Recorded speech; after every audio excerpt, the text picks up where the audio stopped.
really show it, but his thoughts are pacing up and down, running deep into the crevices of his subconscious. For the moment, he remains incarcerated as a prisoner of his own mind.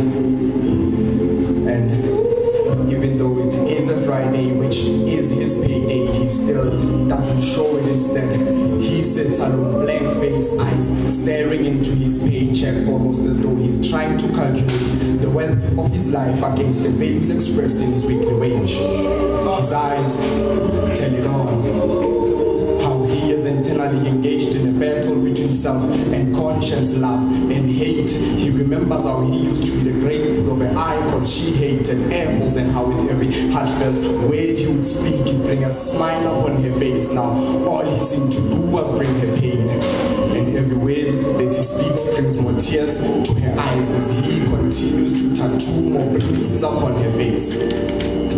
Where did it go wrong? You see, she hadn't changed, but he had promised to be there for her, to care for her. Now he needed to be the man she had fallen in love with so that he could reconnect with her. Where did it go wrong? He doesn't show it, but his thoughts are pacing up and down, running deep into the crevices of his subconscious as he stands in a taxi with a beer bottle in hand, whether to go home or to a friend because he's got money to spend. Meanwhile, at home, she does not panic, running around knocking on neighbors' doors, calling friends and family to find out if he had been there.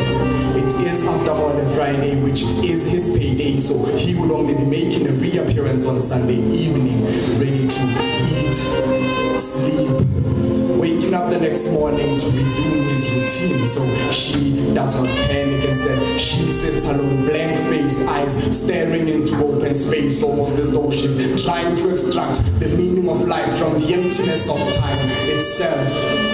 Her smile tells it all.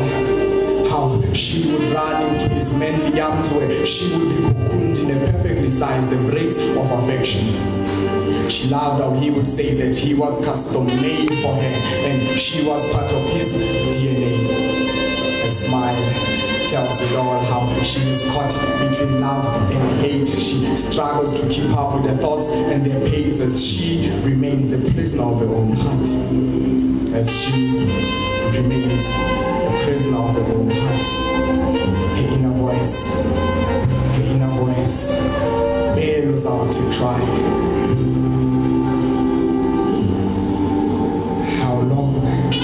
How long will you put up with this? Your love for him is killing you, your soul is dying. He cheats on you, always beats you and doesn't give a damn about you. Yes, you love him, but does he even notice you? Her smile tells it all. How she is embedded in pain, tears echoing her shame. This time she no longer cries in vain because she's leaving. Bags packed and ready by Sunday evening. She even made supper for him, prepared his lunch for work tomorrow. She just wants to look him in the eye one last time to tell him that he can no longer hate her. Yes, she loves him and always will, but has realized that he does not care about her.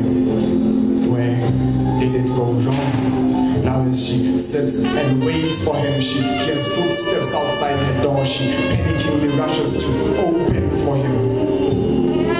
Are you Mrs. Moloi?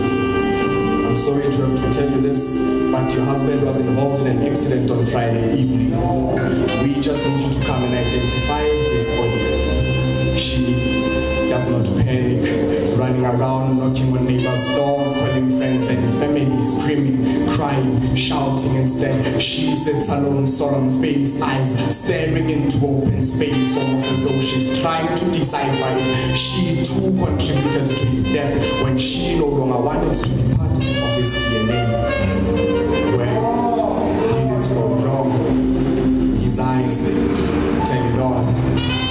His smile tells it all.